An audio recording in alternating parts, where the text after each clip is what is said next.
Alhamdulillah, wassalatu wassalamu ala rasulillah Sayyidina wa maulana Muhammad ibni Abdillah wa ala alihi wa sahbihi wa man tabi'ahu wa mawalah. Ashhadu an la ilaha illallah wahdahu la syarika lah wa ashhadu anna sayyidana Muhammadan abduhu wa rasuluh la nabiyya ba'dah. Allahumma salli wa sallim wa barik ala sayyidina wa maulana Muhammadin nabiyil ummi wa ala alihi wa sahbihi wa barik wa sallim. Wa qala ta'ala fil Qur'anil azim wa huwa asdaqul qailin. A'udzu billahi minasy syaithanir rajim. Ya ayyuhalladzina amanu taqullaha haqqa tuqatih wa la tamutunna illa wa antum muslimun. Wa qala ta'ala fi ayatil ukhra ya ayyuhalladzina amanu taqullaha wa qulu qawlan sadida yuslih lakum a'malakum wa yaghfir lakum dhunubakum wa may yuti'illaha wa rasulahu faqad faza fawzan 'azima. Ibadallah, usikum wa nafsi bi taqwallah wa ta'atihi faqad fazal muttaqun. Hadirin jamaah salat Jumat yang dimuliakan Allah Subhanahu wa taala. Di hari Sayyidul Ayyam, hari yang paling mulia di antara hari-hari ini, Allah ringankan langkah kaki kita menuju masjid untuk melaksanakan perintah Allah salat Jumat berjamaah. Pendengaran itu dari Allah, penglihatan itu dari Allah, hati pikiran diberikan oleh Allah Subhanahu wa taala. Yang semua itu nanti akan diminta pertanggungjawaban di hadapan Allah. Innas sam'a, pendengaran, wal basar, penglihatan, wal fuada, hati dan pikiran. Kullu ulaika kana anhu mas'ula. Semua itu akan disoal, akan ditanya, akan dituntut di hadapan Allah Subhanahu wa taala. Maka hidup diberikan oleh Allah. Apa khalaqnakum abasa? Apakah hidup itu kami ciptakan sia-sia, kata Allah? Tidak. Semua ada pertanggungjawabannya di hadapan Allah Subhanahu wa taala. Alladzi khalaqal mauta. Allah menciptakan mati, wal hayata. Allah menciptakan hidup. Untuk apa ada hidup, ada mati? Liyabluwakum ayyukum ahsanu amala. Allah ingin melihat siapa orang yang paling baik amal perbuatannya di hadapan Allah Subhanahu wa taala. Maka saya ingin menyampaikan khatib, terutama untuk diri khatib dan jamaah Jumat yang dimuliakan Allah Subhanahu wa taala. Ada sebuah hadis disampaikan oleh Rasulullah sallallahu alaihi wasallam. Al-jannatu mustaqatun ila arba'ati nafarin. Surga rindu, surga kangen kepada 4 manusia. Ini model jamaah Jumat yang dimuliakan Allah. Biasanya orang yang sangat merindukan surga, tapi ini surga merindukan 4 macam manusia. Surga ingin dimasuki oleh 4 macam manusia ini. Yang pertama, kata Rasulullah sallallahu alaihi wasallam, taliyil Quran, orang yang hobi, orang yang gemar, orang yang suka membaca Al-Quran. Sedikit-sedikit mulutnya basah dengan Al-Quran. Sedikit-sedikit dia buka Al-Quranul Karim. Dia senang betul untuk membaca Al-Quran. Kalau hati kita lagi sedih, Kalau hati kita lagi susah, maka buka Al-Quran. Karena membaca Al-Quran seakan-akan kita berkomunikasi dengan Allah Subhanahu wa ta'ala. Membaca Al-Quran adalah sebuah ibadah yang sangat dicintai oleh Rasulullah, oleh Allah Subhanahu wa ta'ala. Afdalu ibadati ummati qiraatil Quran. Paling utama ibadah di hadapan umatku, kata Rasulullah, adalah orang yang suka mentilawahkan Al-Quran, orang yang suka membaca Al-Quran. Maka di akhir zaman ini banyak yang membuat kita lalai kepada Allah Subhanahu wa ta'ala. Membuka Al-Quran sulit karena sibuk bekerja.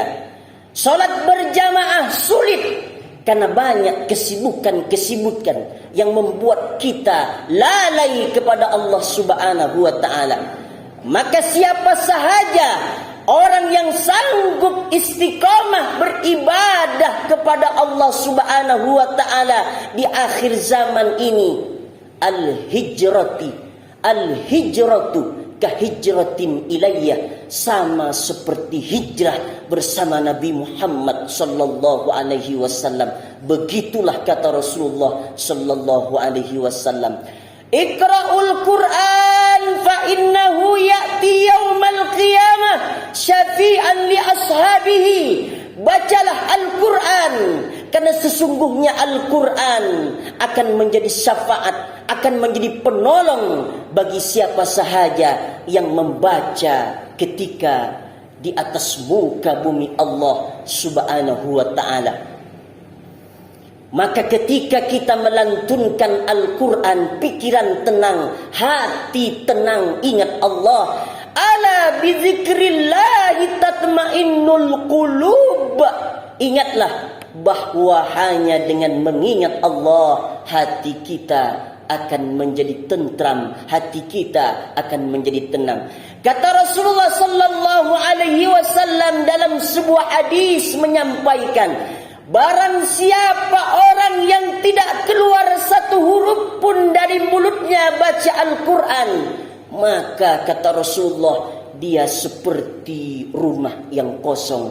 Apalagi kita akan mendekati bulan suci Ramadan, maka kita kalau sanggup hatamkan Al-Quran 30 juz, maka itulah yang akan menolong kita nanti di hadapan Allah Subhanahu wa ta'ala. Manusia pertama yang dirindukan oleh surganya Allah, orang yang gemar membaca Al-Quran.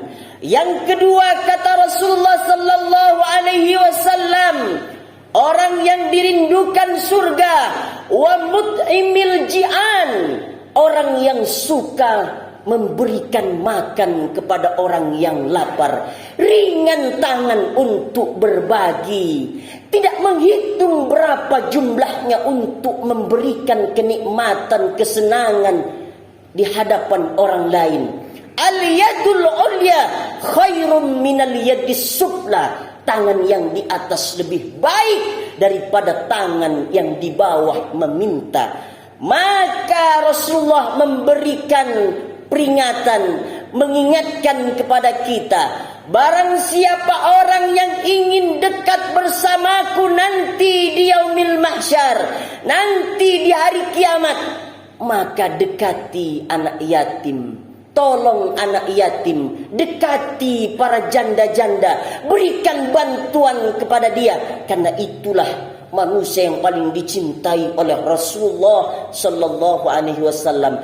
Ana wa kafilul yatim, saya dengan orang yang dekat dengan anak yatim seperti jari telunjuk dan jari tengah ini.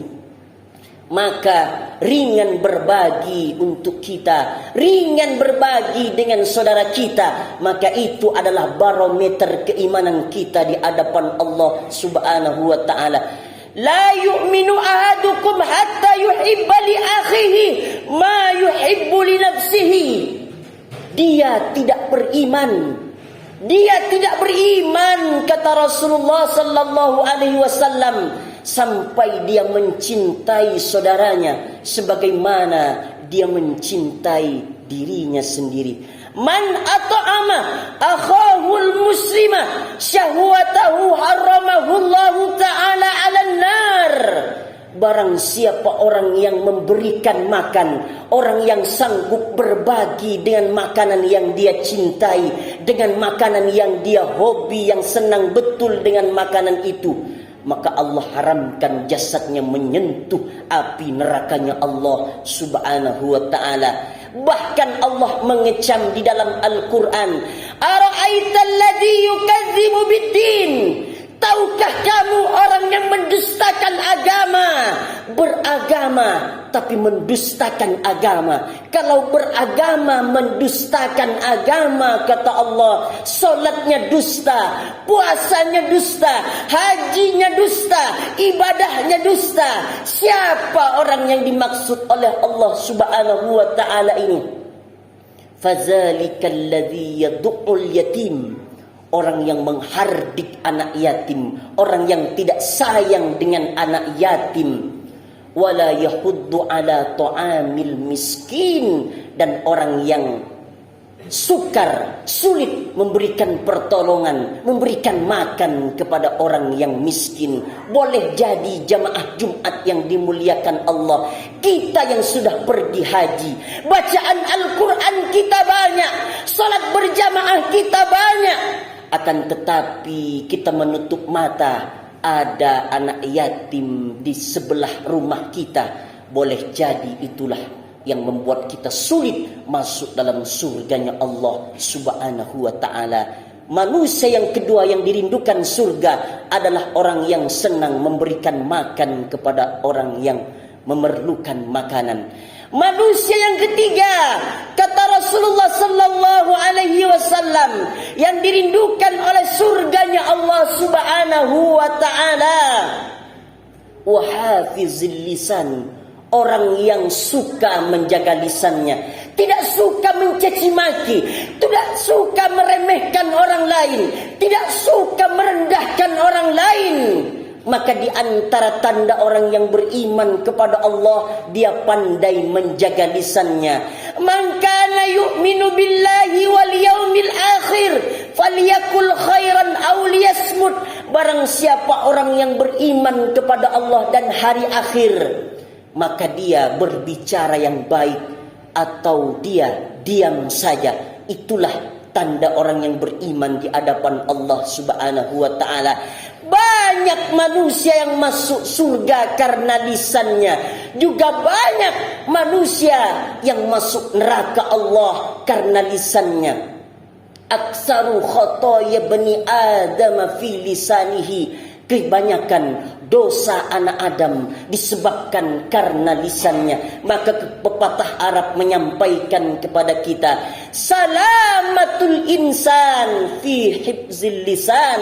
Selamatnya manusia tergantung pada lisannya. Maka kita mesti hati-hati, jaga lisan kita baik-baik, berbicara yang baik, berbicara tentang kebesaran Allah, berbicara yang bermanfaat, yang mengelokkan hati, yang menyenangkan hati orang lain.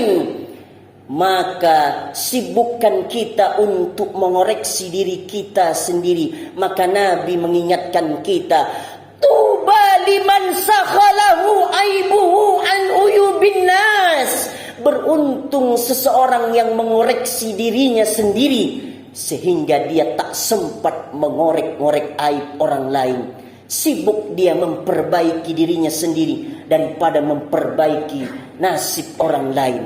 Itulah manusia yang dirindukan surga. Dia suka menjaga lisannya di hadapan Allah subhanahu wa ta'ala. Manusia keempat yang dirindukan surga, surga kangen dengan manusia ini. Siapa dia? As-shaimina fi Ramadan. orang yang berpuasa di bulan suci Ramadan. Mudah-mudahan tahun 2022 ini diizinkan oleh Allah kita berjumpa dengan bulan suci Ramadan. Sambut bulan suci Ramadan dengan hati yang lapang. Sambut bulan suci Ramadan dengan keimanan yang kuat. Sambut bulan suci Ramadan dengan bersih hati. Bersihkan hati kita untuk menyambut bulan suci Ramadan. Bulan yang paling mulia, bulan yang paling dicintai oleh Rasulullah, oleh Nabi Muhammad sallallahu alaihi wasallam, dicintai oleh Allah Subhanahu wa taala. Maka kita, hati ini mesti dijaga, hati ini mesti dirawat dengan baik, dijaga dengan supaya tetap bersih. Qad aflaha man zakkaha, sungguh beruntung seseorang yang mensucikan hatinya, jiwanya. Wa qad khaba man dassaha, dan sungguh rugi orang yang mengotori jiwanya, mengotori dirinya. Hati itu harus bersih. Inna fil jasadi mudghah, sesungguhnya di dalam jasad itu ada segumpal daging. Ida saluhat saluhal jasadu kulluh, apabila segumpal daging itu baik, maka baik seluruh amal perbuatannya. Wa idza fasadat fasadal jasadu kulluh, apabila segumpal daging itu rusak, kotor, tidak baik, maka kotor semua amal perbuatannya. Ala wahyal qalbu, itulah adalah hati. Maka hati ini harus bersih untuk menyambut bulan suci Ramadan. Barakallahu li wa lakum fil Qur'anil azim, wa nafa'ani wa iyyakum bima fihi minal ayati wadh-dhikril hakim, wa taqabbala minni wa minkum tilawatahu innahu huwal ghafurur rahim.